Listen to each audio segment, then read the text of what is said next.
Lucas. That's empty high. Okay. Welcome you on the show 360 Sport on Trust TV, showing you that particular clip of Super Eagles as they prepare ahead of the crucial match against Rwanda, the Amavubi. That will be coming up on Friday. The first training they had under coach Chelle. Well, right now we just have to look at that. It's getting much more interesting for the fact that the entire players have arrived over there in Kigali, Rwanda. That takes us to the first story we're looking at. It has to do with the World Cup qualifiers, where as we speak right now, Umar, Alhassan joined Super Eagles as they actually arrive as Chelle drills Super Eagles. And you just saw there the drilling of the entire players before Alhassan and Umar joined them for that particular team where they will be participating against Rwanda. But right now we have a good one there for the fact that the players have been able to come together as a team, had their first training drilling from the coach Chelle, and right now they are beginning to gel together, and hopefully they will do us proud there. But right now the good thing is that Umar actually arrived. He got to Kigali alongside also Alhassan. Yusuf also made it, and that's his arrival there while he got to Kigali in Rwanda. Umar, part of the 23-man team released by coach Chelle there. All right, now talking about the team, Alhassan Yusuf from the USA MLS also has joined the team, and right now we have the full squad. They are all completed right now. So Alhassan Yusuf and Umar will be joining them their next training for the crucial match that they'll be playing against Rwanda. Hopefully they will make us proud. Umar in town, talking about Kigali, and also Alhassan Yusuf making the 23 players right now completed over there for the fact that they want to win this game, and they've been told by the Nigerian Football Federation, get 6 points at stake, revive the hope of going to the World Cup, because if we're able to beat Rwanda and also beat Zimbabwe, that will give us 6 points already. We'll be able to at least move up from the position we are right now, standing 5th on the log of Group C, behind the likes of Rwanda, South Africa, Benin Republic, and all the teams that make up that particular group. So right now, Eagles needs to win against Rwanda away. They also need to win at home to keep hope alive in this competition there. We wish them the best as they prosecute that game on Friday. We'll continue to feed you with all these happenings there in the world of Super Eagles in Kigali. We just brought to you their first training, where the coach Chelle drilled the entire team to at least see how they are fit after coming from different locations to meet over there in Kigali. Well, for the fact that the Super Eagles players, majority of them, I'm sure some got become a professional even while they were schooling, some got to be a professional maybe after school, and both all of them, at least as we speak right now, they cannot say they didn't go to school. So today we'll be looking at trying to combine two things together, even though we're talking Super Eagles. Though from there we move to our topic of the day that has to do with our focus, combining education and sport. And if you look at it, most athletes from school, they begin to show a lot of talent in sport, be it in karate, be it in cycling, boxing, different sports that the school actually have. And from there, they begin to show interest. The coaches begin to at least say, okay, this particular athlete will be good for athletics, this one will be good for football. They'll be showing a lot of interest and passion. And from there, the coaches of those schools will begin to separate them one by one. And before you know it, school team for cricket, school team for hockey, school team for athletics, 4x100 meter relay, all those will be fixed up. And we also have football team where all the players, all the athletes begin to know, okay, I'm good at this, from primary school to secondary school to higher institution of learning, and from there they become professionals. We've seen so many players, we've seen a lot of athletes who actually become stars for their country, became breadwinner for their home, while they were schooling and also going through sport, combining the two together. So that's why we have brought that together rather for you this hour. At least we started with Super Eagles, moving from Super Eagles now, stylishly now, let's talk about this particular focus. There's no other person that could do that with us than someone who has been there. He has been a handballer. He has done well for himself when it comes to playing handball. And aside that, he has been doing a lot to see how he can motivate young Nigerians to go into sport while they are schooling, at least giving all those necessary platform for them to see that they can do well when it comes to combining education and sport together. You can go hand in hand. You don't have to stop one for one. You can go together. That's why we have in the house today someone, like I said, who has been there, play handball in different level, play handball, even going far abroad to do it. And now today is someone that can be reckoned with the society as Nigerians. And we have Richard Agbonifo here in the studio with us to talk on this topic, combining impacts of combining education and sport. Good to have you, Richard Agbonifo, at least during that introduction. Yeah, I think you said so many things. I would say you already hit the nail on the head. Okay, okay, good to see you again. Thank you for having me. It's always a pleasure. Yes, you saw there when we're talking about Super Eagles, they are already in Germany. Let me start with you there. But briefly, I know you are a man of a lot of purpose when it comes to sport. Yeah. But Super Eagles, what can you say about the preparation right now before we go into our topic? Yeah, I can see they are doing very well. I'm really happy that Nigeria is really going around in different countries, picking up the good players and bringing them together. And it's really interesting to see how the development is going. And I really hope that Nigeria will make the World Cup, because it's really exciting to see Nigeria play. Okay, why is it exciting? It's quite exciting to see Nigeria play, yeah. Why is it exciting to see Nigeria and Super Eagles play at the World Cup? Do you believe we can qualify? Because right now it's a very thin line. I believe they can qualify.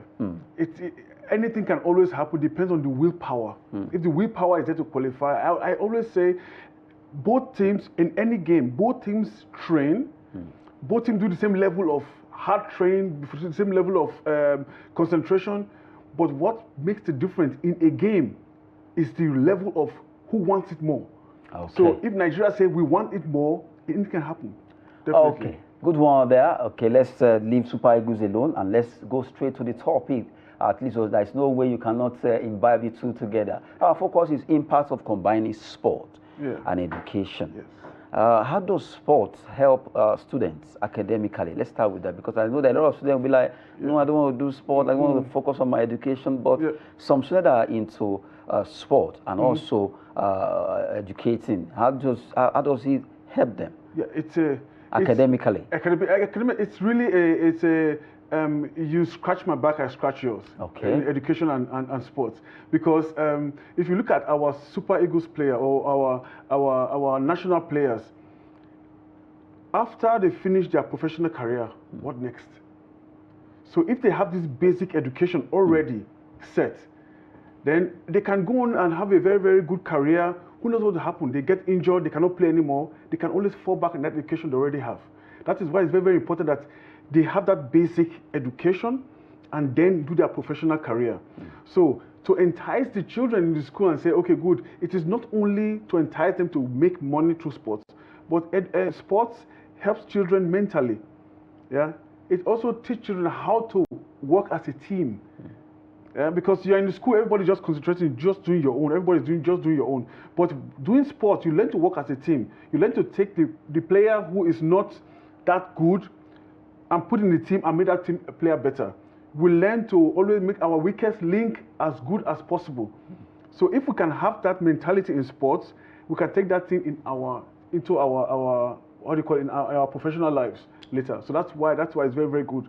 Academically, students can actually gain from doing sport there. Well, while they are gaining, there are skills, there are life skills that they can actually learn from playing different sports. We have so many sports. You can see right now some athletes, the young ones there are running. The secondary school, look at how they're running. These are unicyclists. They are also concentrating, throwing that ball alone. You have to concentration, which can actually give them some life skills. Exactly. This is because the life skills, I would say, from when it comes to running, is for this determination. I have to get there, I have to train. To do a good job, you have to really understand the job you are doing, learn the job you are doing, and then execute. The same thing with these jugglers right now. The thing is, in our life, we have work. I can see, even when I came here with a preparation, you are doing 1 or 2, 3 things, getting things done. It just doesn't happen. It takes training.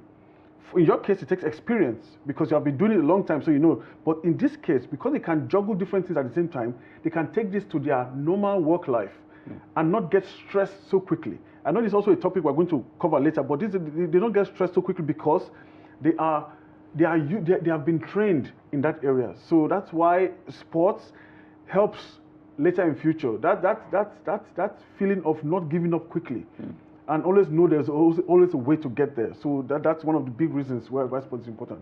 Very important. Look at these kids. They are into golf.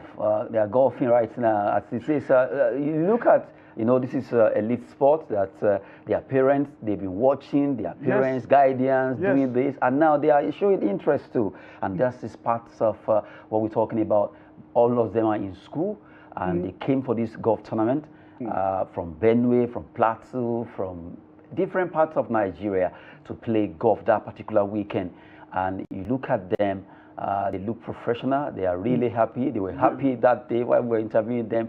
They look so happy that, okay, we too, we can swing, we can do this. And I remember asking one of them that, how do you cope? They said, no, we love it. We want to. Exactly. Because as we are reading in class, anytime we remember that we are still going out to go and, I'll go and run. I'll go and play golf.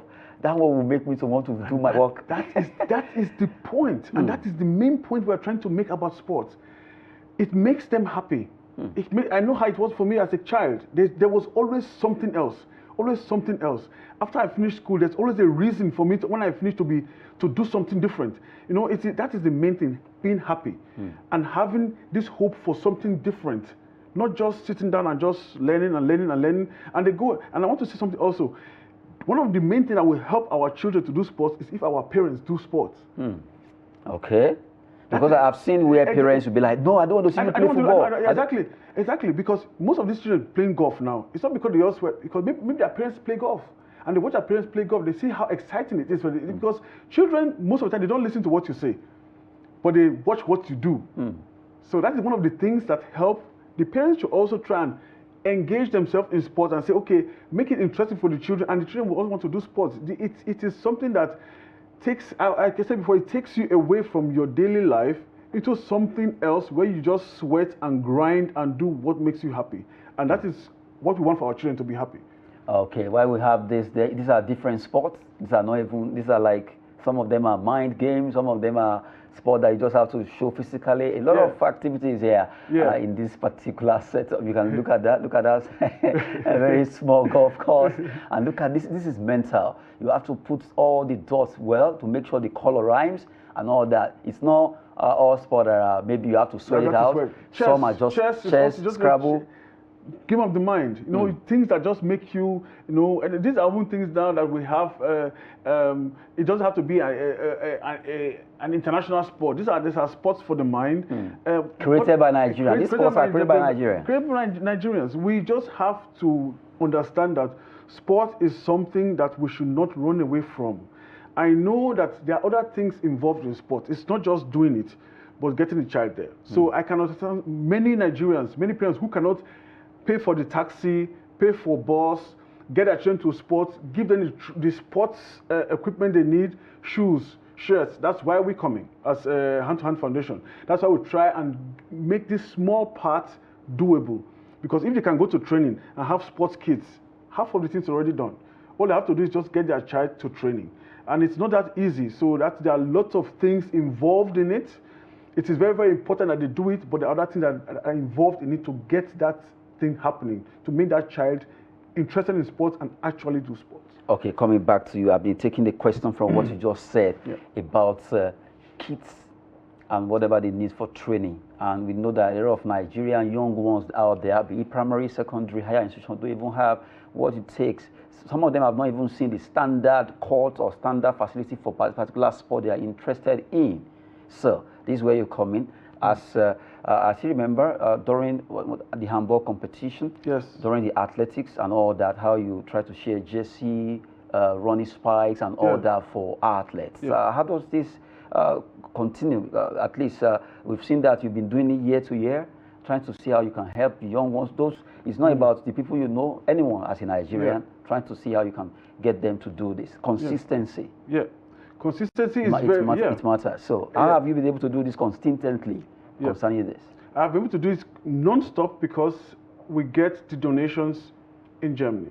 We get these donations of training kits, financial donations also in Germany.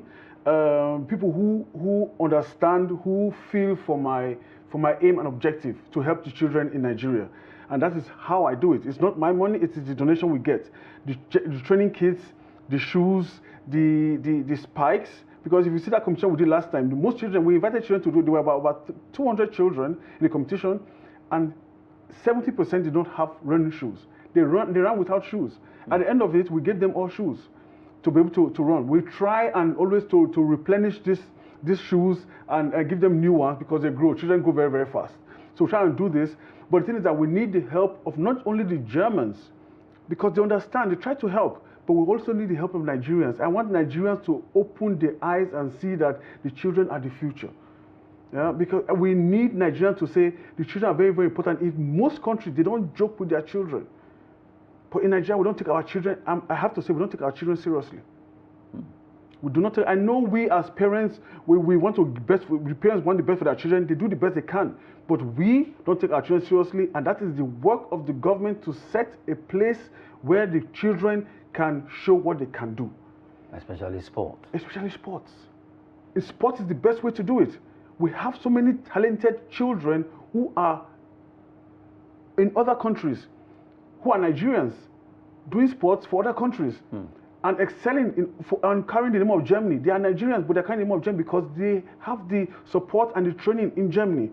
If we can have this in Nigeria, we can have a reason for Nigerians to come together. We have competitions where Nigerians are excelling. Nigerians will also come and watch these competitions. There will be more life in Nigeria. And this is something that the government has to try and make happen. The Nigerians cannot do it. The Germans have to do it. Nobody's going to do it for us. If we are waiting for somebody else from another country to come and do it for us, nobody will do it for us. Nobody is coming to help us. We have to help ourselves. And the people who can help us is the Nigerian government. The Nigerian government have to say, okay, fine. It's not just about the other. I know there are so many things that need to be changed in Nigeria. But if we forget the grassroots, then we are lost. We have to go to the grassroots. We have to, in education, we have to, if a country without educated children is something that's going to implode in the next 20 years.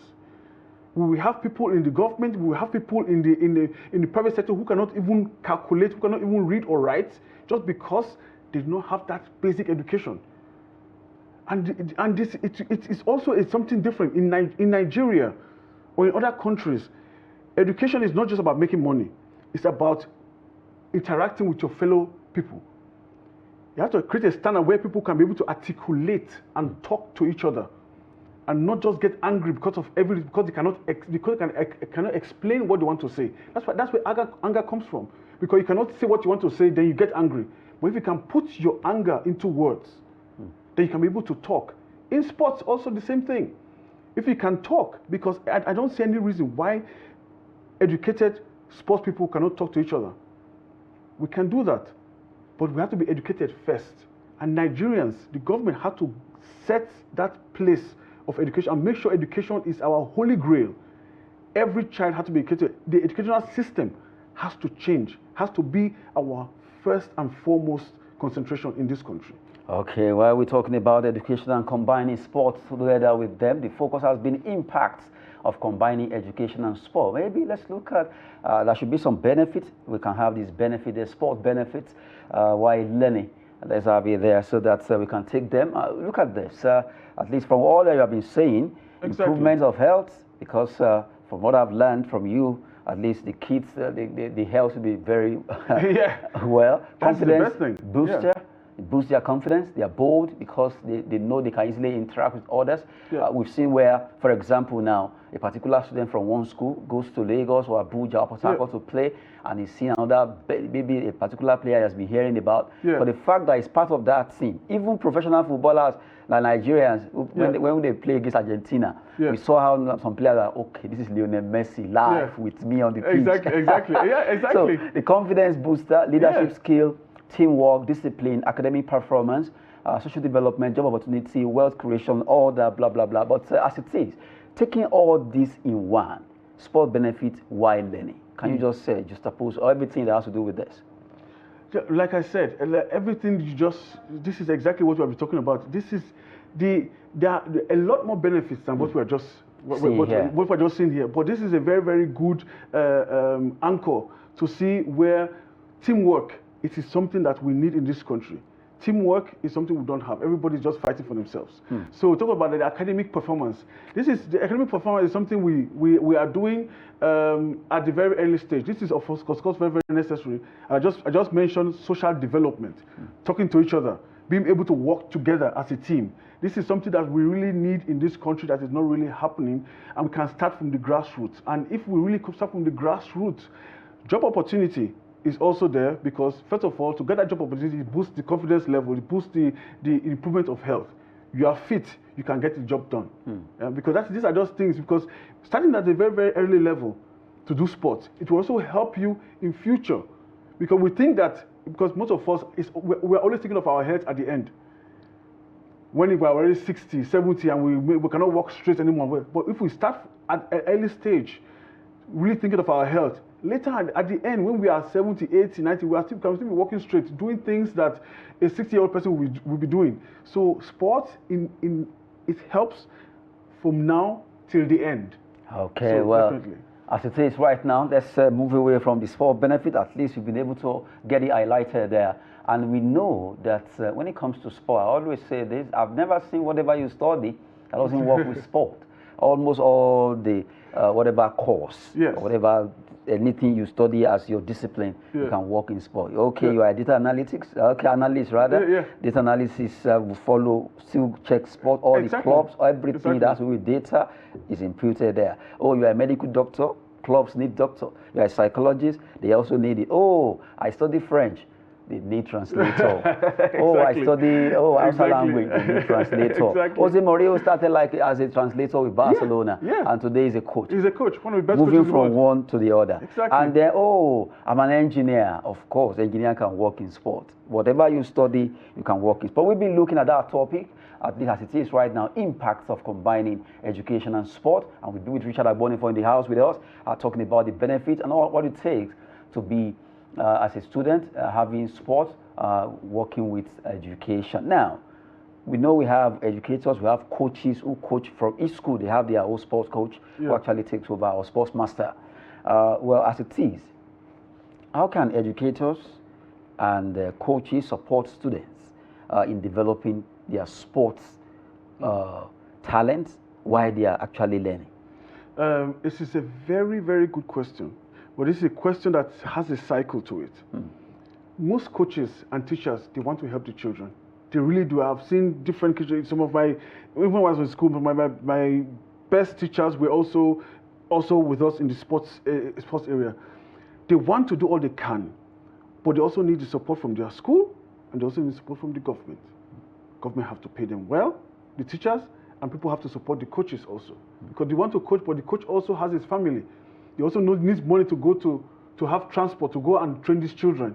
So they also, this booster for the coaches and the teachers is a financial booster, financial help. If they can help, in most countries, in Germany, best paid people in Germany are the teachers. And the best paid people in Germany are the teachers. The best paid people working in government are the teachers and the police. And there's a reason for it. Because if you pay them well, there will not be corruption. And then they can impact well. They can impact well. So they will not be, they will really teach the children. You know, they will really teach the children, give the children what they really need to do. The police will enforce without prejudice. So if the government can help, the only way we can get these two sectors working correctly is from the government. Okay, now talking about the government, I know they have roles to play by creating that's a platform, like having facilities, those secondary school, primary school. Yes. What about private sector? Who this day we've seen some private schools is, in fact, it's just a parlor.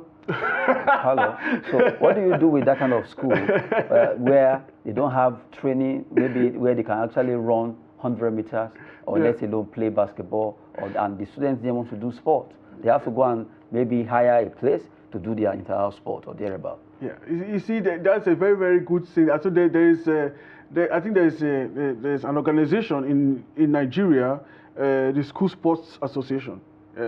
School sports, and I really like the name, School Sports. That is, this is an association that helps the schools and also helps sports, so that bring them together. And so these organizations should be, what's the word? They should be given the power to go to all the schools and create a sporting competition for all the schools. I know it sounds difficult, but it's not.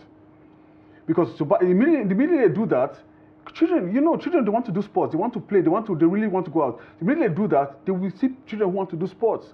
So they create competitions in all the schools, and children will do. From there, we can get all these talents. So that is one of the best. It doesn't matter if it's a small school, if it's in a parlor, or if it's a big school. Children want to do sports. There's time for it. It can be added into their curriculum for it. So even if it's a small school, no matter how small, they add it to the curriculum, and the children will attend. Okay, well, talking about this student attending, there are challenges that these students face. Yeah. Student athlete. We have student athlete. We've seen some higher institutions whereby they have to give hostels to students who are into sport. We've seen so many schools in the US or abroad where easily, if you are into student, as a student athlete, admission for you is kind of, they waive so many criteria, and also give some loans just because they know you are going to be competing for them, and they know that you have the talent. So there are challenges to students athletes. You've been there, so can you take us through some of these challenges? It's the pressure. There's pressure. When they say, okay, good, you have scholarship, they get the scholarship to do their sports. There's that pressure there, because first of all, they know, okay, I have to bring the performance. And I have to. I'm indebted. I'm indebted to go to. I have to do the performance, and I have to go to school. Already for the young ones, going to school already is already big problem enough. So that is where they come to the different kinds of stress, burnout. They burn out, because burnout is not something people get because they are doing something they don't like, or they're doing something it's not difficult. Burnout happens because of mental stress, the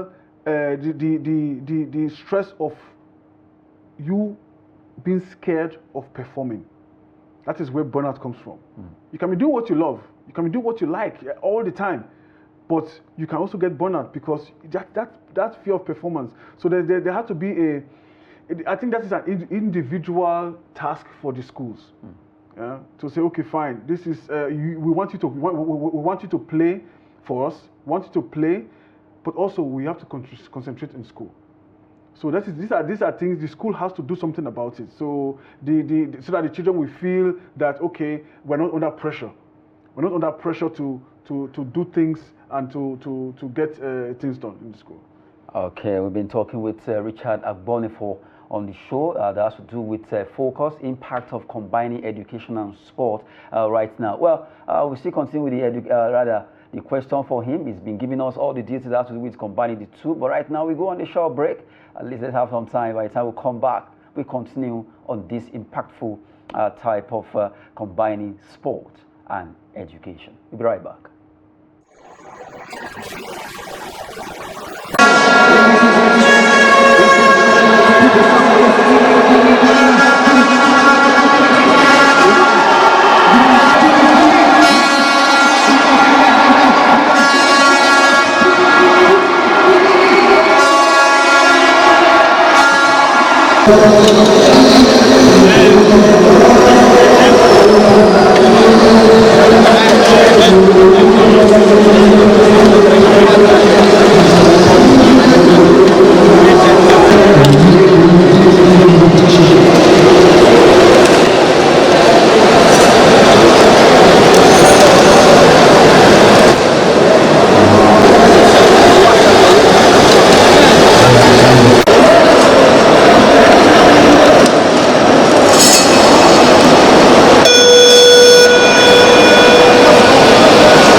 Have you back on the show 360 Sport on Trust TV. We've been talking about the impact of combining education and sport, and we know that the society where we live today, there's nothing you can do without one way or the other. Even if you don't go to school, you still have a way of doing things that has to do with school.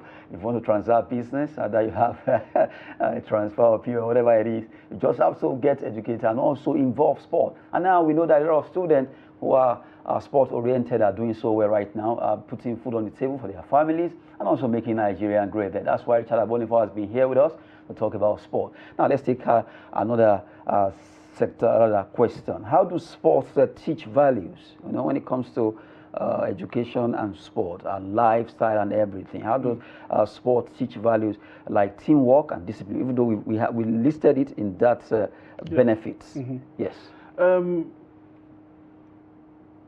Interaction is one. How we interact with ourselves.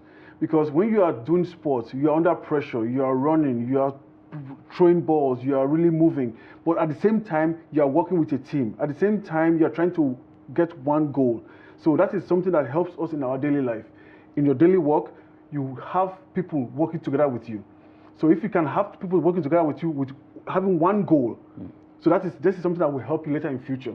You know, but the other thing that also helps you also in sport is also that's endurance. We have stress. We have different things that makes us that we have other things that happen in our private life, but we also have to bring that performance. So if we do sports, at a very very early stage, that helps us mentally later in future to be able to carry out those jobs that are really really stressful, to be able to carry them out later in future. Now, the next question is going to be 2 in 1. Yeah. Starting from yourself as an example to the question I want to ask. Yeah. I know it wasn't rosy growing up as a handballer. Yeah. So that we have students who are disadvantaged background, yeah. and it's not easy for them. But how can sports help them from that disadvantaged background to another level of where they can say, okay, today, this sport I did while I was in school has been able to change my life? Like you said, the best example is my example. We were not poor when I was a child, when I was younger. We had what we had. We're just a normal Nigerian family. But still, my mother could not afford giving money for transport every time to go to training. I used to trek sometimes to go to training from area 1 to area 10. For most people, maybe it's nothing, but for me as a child, that was a lot. That was a long way. I trekked to training. I would not say encourage children to start trekking and do. But if that's the only way that can boost you from doing that sport. If there's no other way, because sometimes nobody can help you. You have to help yourself. It's determination. If I did not trek and go to training, I said, okay, I cannot do this, I just stop. I will not be here now. Because handball helped me in the professional level. After I finished my professional career, I went back to school. It was handball that financed my school. So that is the thing. You cannot if there's something you can do about it, do it. If there's something you cannot do about it, ask for help. That is why we have this foundation to help those kids who cannot help themselves. Of course, we cannot find all of them. We advertise ourselves. We are here. We are here also telling them, the kids also out there, come to us. We are everywhere online. You can find us online. If you need help, we will help you as much as we can. Of course, when we get the donations, we'll help these children. First of all, they have to help themselves. By going into sports. By going into sports and training. And when you're already in training, most coaches will see your talent. We discussed about coaches before. They will see your talent and they will pursue you. They will make sure you come to training. Coaches have given me money for transport before. Coaches have gone to my house to beg my mother so I can go to training because I was not doing good in school. So they had to say, okay, my mother said, no, she's not doing good in school, so he has to stop. And the coach now said, I will make sure he's good in school. Just allow him to join me. Just allow me to play. Handball. To play handball. I will never forget him. That coach was now, later in future, my team player. Seriously? I played later in the team because I was the youngest player in the team. I played because he was not making sure I was going to school. He was not checking my report card because my mother had told him, if he's not good, no more sports. So these are the advantages. What I mentioned before, coaches with children. So there are many different ways, that we can get these things done.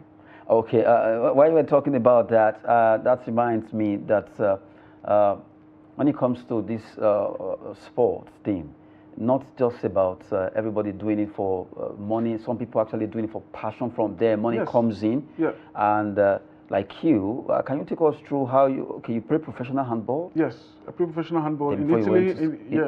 Can you take us through that? It can inspire some students out there to say, okay, if you could do this, I can also do it. You say you started from area 10 when you went for training, and then take us through that journey. Boy, that is I'll try and make it as short as possible. Okay. The journey was very, very interesting. Like I said, I started playing under 12. And we went to our first competitions was in Sokoto and things like that. We were playing different competitions for Nigeria. And then with 12, 13, 14 years old, we went to international competition representing Nigeria in under 12 and under 15 in Italy and in Sweden. And that was where my passion came out. That was when you were under what then? I was 13 years old when we went to under 15. In Italy and Sweden? I was 14 when we went to Italy, and I was 12 when we went to Sweden. Okay, well, just pause it there. For those watching, parents, guardians, everyone watching, under 12, under 13, was able to travel to Sweden and Italy to compete to represent Nigeria in handball competition. And that's just the example we're trying to portray for parents to allow their words to go into sport while they're schooling. It doesn't have to be until they're old, 18, 19, 20. You can start from a very young age. Just like Chelle just mentioned, from 12, 13, he was already competing for Nigeria in under 19, or rather under 13, under 15 competition. And today, you can beat his chest that through sport, through handball, he became somebody. Okay, let's go back to where we paused. And exactly, and the thing again, you mentioned handball. Most people don't even know what handball is in this country. Handball is very compared to football. Of course, it's a football, basketball, volleyball. Handball is a sport that's not very played. It's not often played in Nigeria. But we should not forget that it is played in other countries. So that was how I made it. I left Nigeria, went to Italy, got a club, because I went on the tourist visa. Got there, got a club, and I had to come back to Nigeria and get another working visa to play handball in Italy. After I stayed in Italy 3-4 years, played professional handball, I got the contract in Germany. I went to Germany and I played in Germany. So after I was playing in Germany, I said, okay, I cannot keep on playing like this. I have to do something. What happens after I finish my school? I finished my career as a handballer. So I went back to school in Germany. First of all, I learned German, which is not so easy. German is one of the most difficult languages you can think. But I learned it. I went back to school, and I started working. So already, and when I went back to school, I had to be playing handball at the same time. With the handball money I was getting, I was financing my school. So it was like using this sport to at least take care of your school tuition fees. Exactly, tuition fees. So there are lots of advantages. So whatever doing sports, there is no disadvantage in doing sport. No disadvantage. Okay, that takes us to, since you said there are no disadvantage, long-term benefits. We read earlier these benefits of doing sports or educating, and also now the long-term benefit of combining both sport and education. There are very, very few. First of all, health issues. If you do sports in a very, very long time, you have a greater chance of staying healthy and enjoying your pension. Okay. Enjoying your life as an old person. Because the older you get, the weaker your muscles are. So the more sports you do, we're talking about, like we said before, it's not just the physical muscles, but also the brain muscles if you're playing chess. There are different muscles that in the body. The more sports you do, it helps you later in life. So the monetary area, not everybody can make money from sports, but of course the biggest issue we have, the biggest advantages of doing sports is the health issue. So the more sports you do, the more physically trained you are, the more advantage you have in your old age. Okay. When you talk about burnout for athletes, how can they avoid it?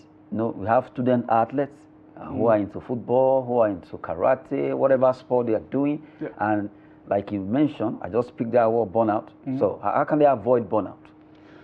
Burnout can be avoided in two ways. First of all, by the athletes. Maybe you should do it this way. What is burnout in sport? Burnout is when you are working or whatever you are doing, all of a sudden you think it's too much on your head. Okay. It's too much. You cannot do it anymore. It's heavy. I cannot even get up from bed to go and do what I want to do. But the thing is that most people who have burnout are doing the things they love. So you ask yourself, why can you get burnout doing the things you love? But it is possible. Because when you get burnout, it's because you are taking too much on yourself. It's in the mental stage. Burnout is also something that has to do with performance. You feel you're not performing the way you should perform. Because burnout is also a standard set by the school or by the sport you're playing for. They say, okay, good, maybe you're playing football. Okay, you have to score maybe 5 goals in different matches, and you don't score these 5 goals, you feel like a failure. Or you are going to school. That's why some countries, they remove grading in their school, because it causes burnout for the children. Because when you look at your grades, you feel bad. You're number 29 in the class of whatever. Most of these rich people now we have, the billionaires we have in this world, they didn't go to school. So you ask yourself, how did they make it? But it's not because they didn't go. They went to school, they left early. But they already had that basic education already. So the thing is that we have to reduce that standard setting for the children in school and say, okay, you have to be first in the class. You have to be first in the class. There's nothing wrong with being first in class. But if a child takes 7th, say, well done. You have done well. You can improve. You can improve. I'm proud of you for what you have done now. Give that child the feeling that you are proud of the child first, and then we can move on to the next one. The same thing with sports. You cannot force a fish to climb a tree. So if a child who is doing sports or whatever sport they are doing and they cannot excel, then you will say, okay, this is where the child is. How can we improve this child in that level? So the coaches and the teachers and the schools and the government also have to help and reduce the pressure on the children. Okay, that takes us to that question, how the government must help. Yes. What do you think government needs to do to help? What are those things? First of all, the government has to start loving us. Okay. okay. Nigerians should love Nigeria. The government has to start loving Nigerians. The citizens. Just love their citizens. Because the same way you love your children, I'll make a very, very simple example. You have a father with a child that loves his child, a father that doesn't love his child. You will see the result in the children. Yeah? It's very, very, very clear. You see the bruises, you see the way the child comes to school. You see the unhappiness, you see the child has been loved. It has been seen. So if the government loves their people, they will find a way to make people happy. To do the things that they do. Make the things that a functioning society is not just about making money. A functioning society is having a healthy society. That everybody is healthy, that everybody has something to do, that there is a way, because people finish school today now. After they finish university, where's the work? Where are the jobs? There are no jobs. The government has to set jobs. And those that are doing sport, that could use that to the advantage. To the advantage. No platforms. When it comes to sports, the government has to make competitions available. That is the only way. Training is good, but competitions, regular competitions. Facilities. They have to build facilities, and when they build the facilities, they have to make the competitions available for the sports people. That is why competitions is not. I know we have competition maybe once or twice, for like a handball example, once or twice a year for the athletes. There has to be a regular competition, for example, a league, where they will be played every weekend. It is not expensive. We have calculated it. It's not expensive. Every weekend for a competition, they'll be training once or twice a week, and every weekend they will be playing against each other. That is how standards increase. And that is the way government can help. They just have to love us first, take interest in our concern, and the rest will follow. The rest will follow. Coming from Richard Agbonifo. Maybe I should be calling you sports psychologist now. No, I have experienced it. And I'm just talking about it because it's painful. I know I'm in Germany, but this is my home. It is painful to see how we suffer. We are suffering in the midst of plenty. In this country. Okay, well, sportsmen and women, young ones out there, parents, guardians, at least to see how they can allow their worlds to combine sports and education. That's why we brought Richard Agbonifo today to at least give us those impacts of combining the two. And really, he has spoken at length and deeper than we thought. And in fact, he has become a psychologist on the show. We really appreciate your time with us. And right now, we know that Heart One Foundation has been there at least at the forefront of trying to make sure our children out there compete favorably when it comes to sport, and they've been doing their best trying to see how they can give all the necessary attention and support to develop sportsmen and women, especially the youths who are into school, and also those less privileged in the society, not forgetting well, they call them para-athletes. I still remember seeing them at the school sports club competition where the foundation helped them out to at least make them happy. Well, we just have to go now. Our time is up. But Richard Agboni, for just one line to people out there. One line.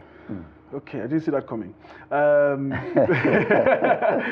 Well, one line is, we are one people, we are Nigerians. Nigerians are resourceful. We are better than we are. We are better than we are being seen, and we can do more. And if we have the support, Nigerians will excel in every aspect, in sports and in education. Seriously, coming from Richard Agboni, for their president, founder, Hand-to-Hand Foundation, to try to see how they can improve in sports in Nigeria using education and sports together. They've been doing a lot. I'm just have to talk about that, and really appreciate your time with us on the show. Thank you so much. Thank you for having me. It's always a pleasure. Okay, good morning there. Well, our time is up. We just have to go now. We know that a lot of matches are coming up in the NWFL for today, match day 8, back to life when it comes to women football. Also, the World Cup qualifier will be on for different nations. I'll be playing UEFA Champions League for women. Games will be off for Real Madrid. They defeated Arsenal by 2 goals. But Olympic Lyon women, they showed their class where they are the Real Madrid of women football when it comes to Champions League. They won 2 against Bayern women. That's it on the show, 360 Sport on Trust TV, where the entire crew has actually made it happen. I'm Adeni Ajishafe. Sport is always business and fitness, as we always say. Thank you so much, Richard Agboni, for once again. At least it's a good thing to have you on the show. Thank you very much. Okay, good one there.